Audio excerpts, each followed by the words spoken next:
Imagine being in a foreign place. You take a look around and every face looking back at you looks different than yours. You don't speak the language and you're not sure what they're saying as they glance your way. You start to get a sinking feeling in your gut as you feel out of place, out of your comfort zone. You even have a sense of worry, fear, and intimidation. That's how being in a foreign place could make you feel when you're not accepted.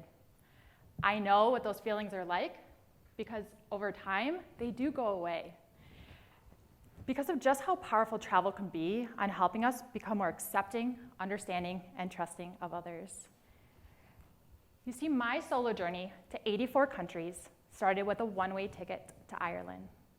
In 2010, I graduated from university, and I was at a time in my life where I didn't know what kind of life I wanted to have, what kind of career path I wanted, who I wanted to be.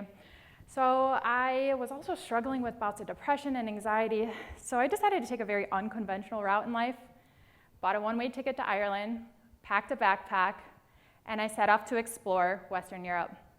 I intended to go for just a month and a half, but that turned into be 1 year, then 5, and then 10. I had traveled to all of these amazing countries by the time that I was 33 years old. I had adventures like riding camels in the Sahara Desert in Morocco, watching the hot air balloons rise above the temples of Bagan, Myanmar, trekking all the way from Cusco to the top of Machu Picchu in Peru, and wandering rice fields of Bali, Indonesia. It was in this decade-long journey that I realized and learned two things that I'm here to talk to you about today.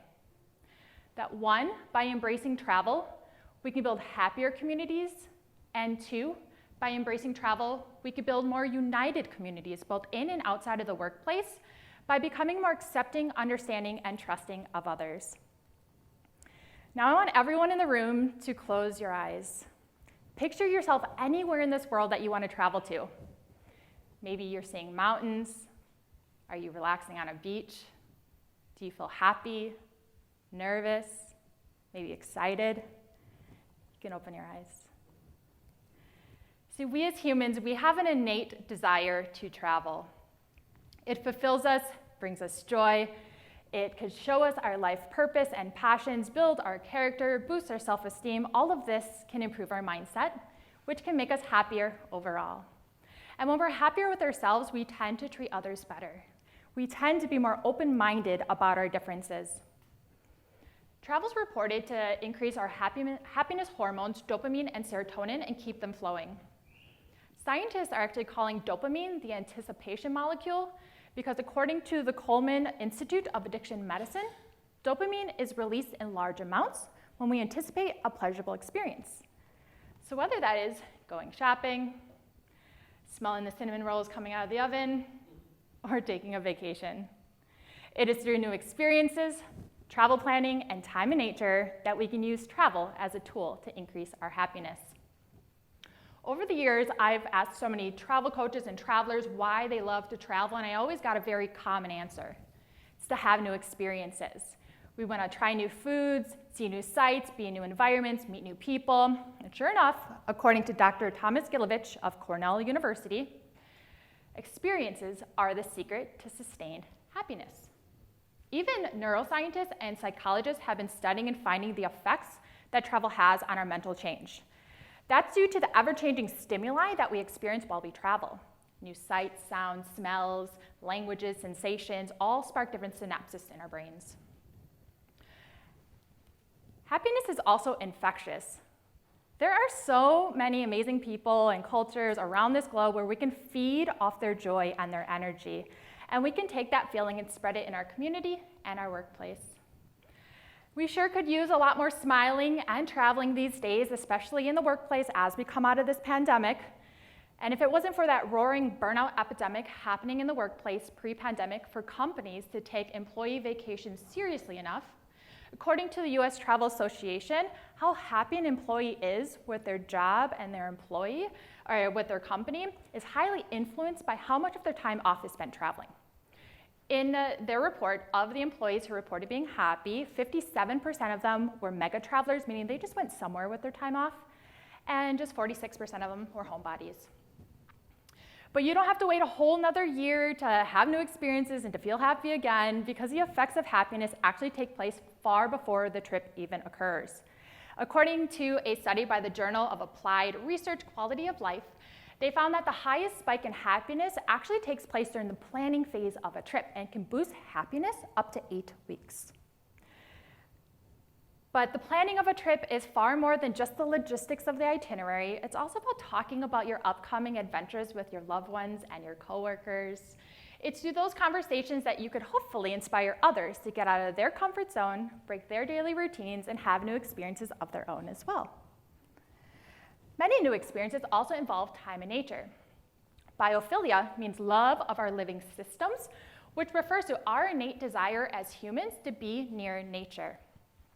While traveling and living places around the world, I always gravitated towards bodies of water. I thought it's because I'm an Aquarius, but it turns out there's actually a lot of research out there on the mental and overall wellness benefits of time in blue and green spaces.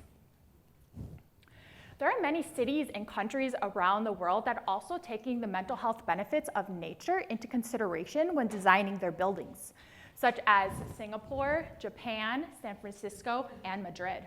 They're called biophilic cities, also known as green cities.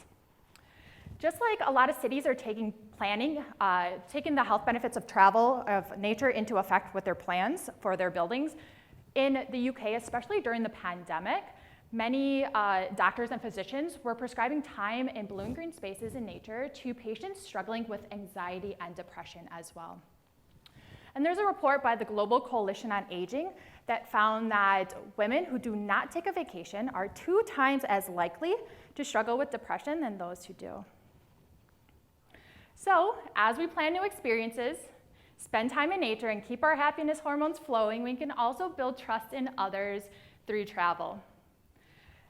We do this by becoming more accepting and understanding of different people, places, and cultures, which can open our hearts and our minds and bring us closer together as a community. Travel is a very powerful tool for this. It puts us in vulnerable positions, it gets us out of our comfort zones, and it almost forces us to put our trust into others. As a solo female traveler, there were many times that I had to not only listen to my gut while traveling, but I also had to put my trust into the locals. I had to ask for directions or get advice, and I know what you're thinking, Sahara, why didn't you just use Google Maps or a navigation app? But believe it or not, there was a time before we had free Wi-Fi. I had a paper map to travel with and a flip phone that didn't even turn on for service to tell me what time it was. So I had to cross my fingers and just hope that the locals would accept me as a 6-foot-tall American girl in their home country and want me to be just as safe and comfortable as my own mom did, and they did. Mark Twain once said that travel is fatal to prejudice, bigotry, and narrow-mindedness. Around my 50th country that I visited, it was Sri Lanka. I had just gotten off a city bus on a dirt road, and I had written down on a piece of paper my address for the hostel I was going to. And I didn't know which direction to go, because remember, I had a paper map to travel with, and I knew I was going to have to ask someone to point me which direction to go. And I saw a guy coming down the road, and I stopped and asked him, and he said, well, it's kind of hard just to point you where to go, because I didn't really want anyone to know where I was exactly staying, but he said, I'm happy to walk you there. Felt like it was okay, it was during the daytime, so I said, sure. And so on our walk there, he said, can I ask you a question? And I said, of course. And he said, how did you know that you could trust me? And in that moment, I was caught off guard, because I'd never been asked that question before after traveling to 50 countries, and it was a really good question. So I gave a generic answer and kind of laughed it off in the moment, but later on, reflecting on it, it came down to 2 things. 1, listening to my gut instincts, but also 2, believing and understanding that this world is filled with a lot of really kind and honest people who do care about you. And despite all of our differences, we're actually a lot more alike as human beings than we think we are. We not only crave food and water and protection, but we also crave love, acceptance, respect, a sense of belonging. The 22nd country that I visited was Cambodia. Angkor Wat, Siem Reap. I was wandering the temples one day when I heard a voice singing. Followed where the voice was coming from, and I looked down, and it was a young girl squatting down, putting pictures on the floor. She looked up at me and smiled. We locked eyes, and we started talking. And in that conversation, I learned that this 15-year-old girl spoke 9 different languages.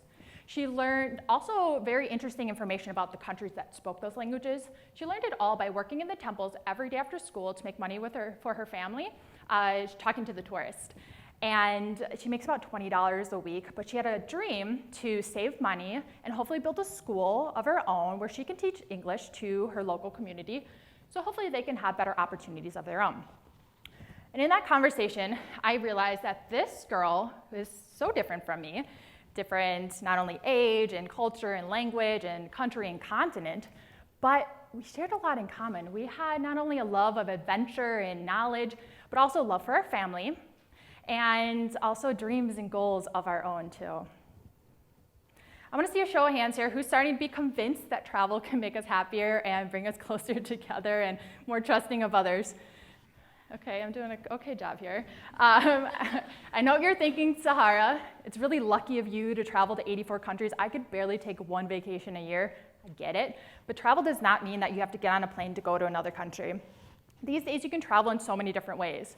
Whether it's a road trip, exploring your home country or local city, visiting museums, trying different cultural restaurants, going to cultural festivals, or even just listening to travel podcasts, watching travel documentaries, or reading travel books.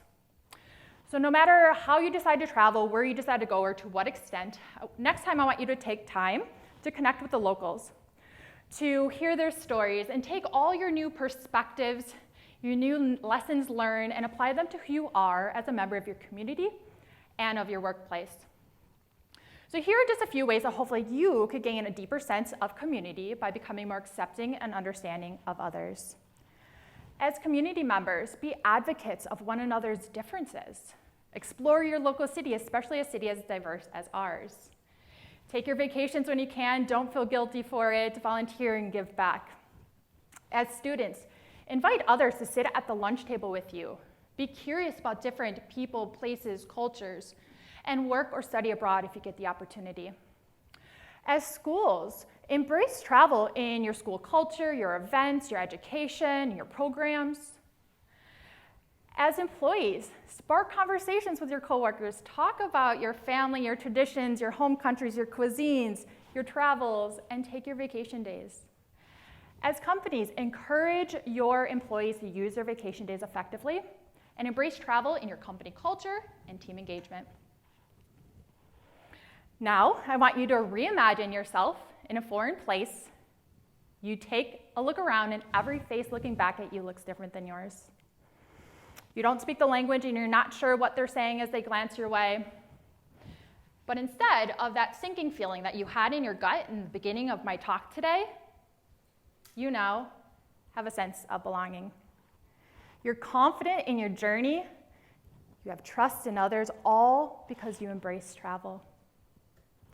So will you join me on our journey to building a happier and more united community, both in and outside of the workplace, as our journey is only one trip away? Thank you.